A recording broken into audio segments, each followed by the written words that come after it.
people are in jail right now awaiting trial? You think you're innocent until proven guilty. Do you know how many people are in jail right now who haven't been formally sentenced? Do you know how many people have adopted prison as a way of life and they have still not had a trial? Okay, so you mean like your son-in-law, Brandon Coleman? Yeah, you know, the one that has been locked up in jail since May of last year, almost a whole damn year ago. Honey child, and ladies and gentlemen of the jury, hear ye, hear ye, hear ye. Come to order, because the court is now back in session in the case entitled State of Texas versus Brandon Coleman. Hi there, I'm Professor Blackmore, and welcome back to my channel and to my series entitled Potter's House PedoFiles. And I'm coming back to you today with some very interesting updates straight from the criminal courthouse in this case. And you won't believe what the DA is trying to do in this case, honey child, which I will get to in just a few minutes. And Bishop Thomas Dexter Jakes, I said son-in-law, because I'm now 100% convinced that there is an actual divorce decree regarding the marriage relationship between Brandon Coleman and Cora Jakes, allegedly. And I'm not going to get into all of that again in this episode, and I'm not going to go all the way back to the beginning of this criminal court case again either, because I have a lot to cover.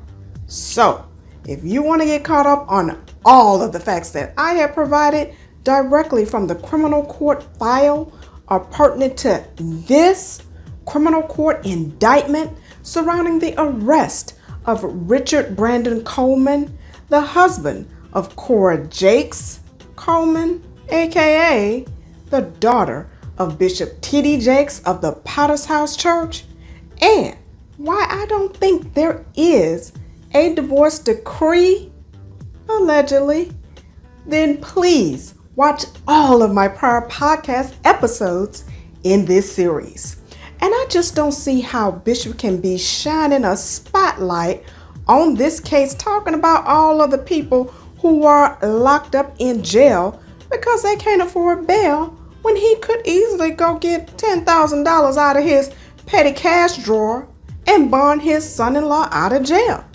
That is, Bishop, if you really do think we are all innocent until proven guilty. I mean, I ain't saying that you got to go down to the bail bondsman's office and drop the cash yourself, but I'm confident that you probably could find somebody to go down there and do it without leaving your own fingerprints on the transaction. That is, if you are really so hurt about people being locked up in jail before they have been proved to be guilty beyond a reasonable doubt. Yet and still, the man will have been locked up down there in Ellis County, Texas since May of 2022, which will be a full year in a few days. So I just don't know why you're preaching about this. I mean, I just can't imagine that the entire church was not thinking, okay, what now? Oh, but anyway, y'all, let me stay focused, because I have a lot to cover over here, okay? Now, in my last episode, you'll remember that the attorneys again agreed for the third or fourth time to pass the third announcement hearing, which was last reset on February the 15th, 2023, to take place on April 19th, 2023. Well, you can tell that the attorneys have run out of runway space with the judge in this case, honey child, because he gave them only one more day to get this mess together. And the judge reset the third announcement hearing for the last time, and he reset it to take place the very next day on April 20th, 2023, giving Brandon Coleman's attorney just enough time to get his backside over there to that jail and get Brandon Coleman's signature on the formalized plea rejection form, which said plea agreement that we have all been able to see that Brandon Coleman has been clearly rejecting for this entire year that this case has been at a standstill. And I think that if this attorney is not equipped to or does not want to try this case, he needs to tell the doggone judge right here and now. But you could have knocked me over with a feather when I saw what the DA was offering in this case. I mean, I thought my eyes were just gonna fall out of my head, y'all. Now, as you can see here on this plea bargain rejection form, the range of punishment is 25 years to 99 years or life. And the DA is offering 30 years in addition to payment of all court costs? Wow. Well, as you can imagine, Brandon Coleman said not no, but hell no. And I'm pretty sure this is what has been going on for this entire year, when I'm pretty sure Brandon Coleman would have signed this plea bargain rejection form a year ago. And so, here we are, now with the jury trial set, with the jury selection set to begin on November the 6th. And it's possible that the judge maybe has another trial beginning between November the 11th and the 27th, but whatever the case may be, and whatever the reason there is for this gap here in the trial setting, if there is not a verdict by November the 10th, the trial will reconvene on November the 27th and continue again until a verdict is reached by the jury on or about or before December the 1st, 2023.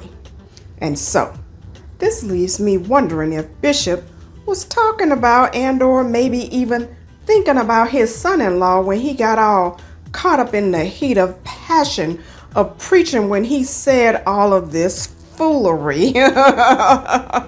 It took them over a year to get one woman out of Russia. You think they're coming to get you? You really think they're coming to you? You know how many people are in jail right now awaiting trial? You think you're innocent until proven guilty. You know how many people are in jail right now who haven't been formally sentenced? You know how many people have adopted prison as a way of life and they have still not had a trial? And so, Lordy have mercy. As y'all know on here, I just ask and report and I let you decide. So, what do you think? Do you think Bishop really does believe his son-in-law is innocent until proven guilty, and that it's a crying damn shame that he's been in jail for an entire year while the lawyers did absolutely nothing this entire time? Or do you think this is fake outrage and Bishop is really thinking that we're gonna buy this mess? Please let me know by leaving your comments in the comments section below. And I hope you'll also give me a big thumbs up. And I hope you'll also consider donating to this video and my entire channel ministry by donating to the Professor Blackmore Cash App. And while you're there, I hope you'll also subscribe to my YouTube channel and click the bell, honey child, so you'll be notified whenever I come back with more Potter's House PedoFiles updates. And please also follow me on TikTok and Instagram.